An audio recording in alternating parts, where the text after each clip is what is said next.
Welcome to Tales on Trails, where every story is a journey. Today's story, The Ant and the Grasshopper. In a peaceful meadow, summer had arrived in all its glory. While the sun shone bright and warm, a diligent little ant named Andy worked tirelessly. He carried grains of wheat one by one, storing them in his underground home. Winter is coming, he reminded himself. I must prepare now while there's plenty of food. Nearby, a grasshopper named Greg lounged in the shade of a tall blade of grass. He played his fiddle, sang songs, and danced without a care in the world. Why work so hard, Andy? He called out. Summer is for fun. There's plenty of time to worry about food later. And with that, he continued playing his merry tune. Andy paused from his work and looked at Greg seriously.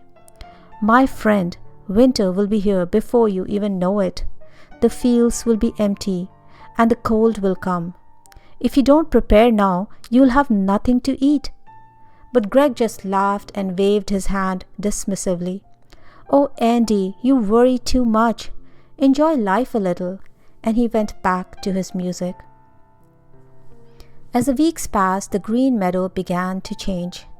Leaves turned golden and orange, falling to the ground gently. The air grew cooler. Andy worked even harder now, gathering the last bits of food before winter arrived. Meanwhile, Greg still played and danced among the falling leaves, singing, Autumn is beautiful, why waste it working? He had not stored a single grain of food. Then one morning, everything changed.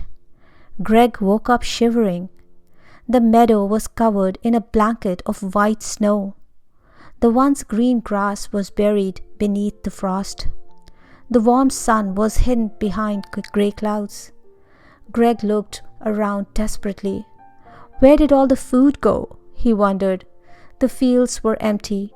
The flowers had withered away. His stomach rumbled with hunger. For the first time, Greg was afraid. Greg searched everywhere for something to eat. He dug through the snow with his thin legs, but found nothing. He looked under frozen leaves, empty. He knocked on the doors of other insects, but they had only enough food for themselves. Hours passed and Greg grew weaker and colder. Finally, through the falling snow, he saw a small mound with smoke rising from it. Andy's home. With the last of his strength, Greg made his way to Andy's door and knocked weakly. The door opened and warm lights spilled out into the cold. Andy stood there, surprised to see his friend. Greg, what are you doing out in this weather? Greg's voice trembled as he spoke.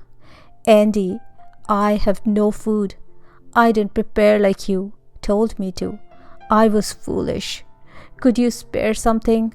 I am so hungry and cold. Andy looked at his old friend with a mixture of sadness and understanding. Greg, all summer long I asked you to prepare with me. You chose to play while I worked. You laughed at my warnings. Greg hung his head in shame. You're right. I was foolish and lazy.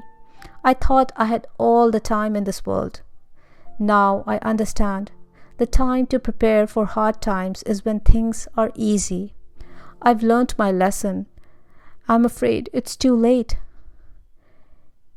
Andy stood silent for a moment. Then his expression softened.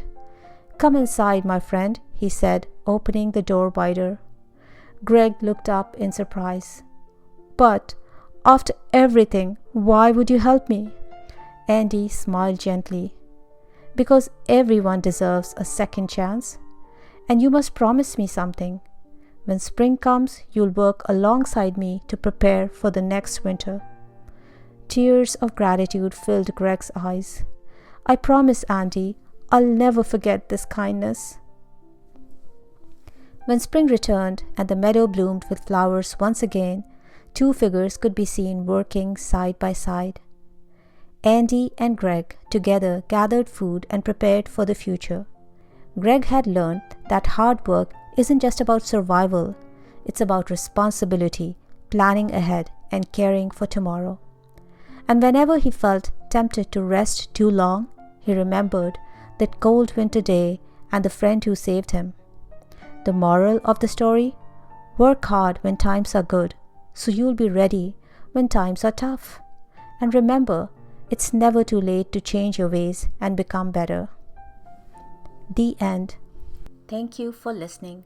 If you enjoyed this story, please subscribe for more tales every week. See you in the next trail.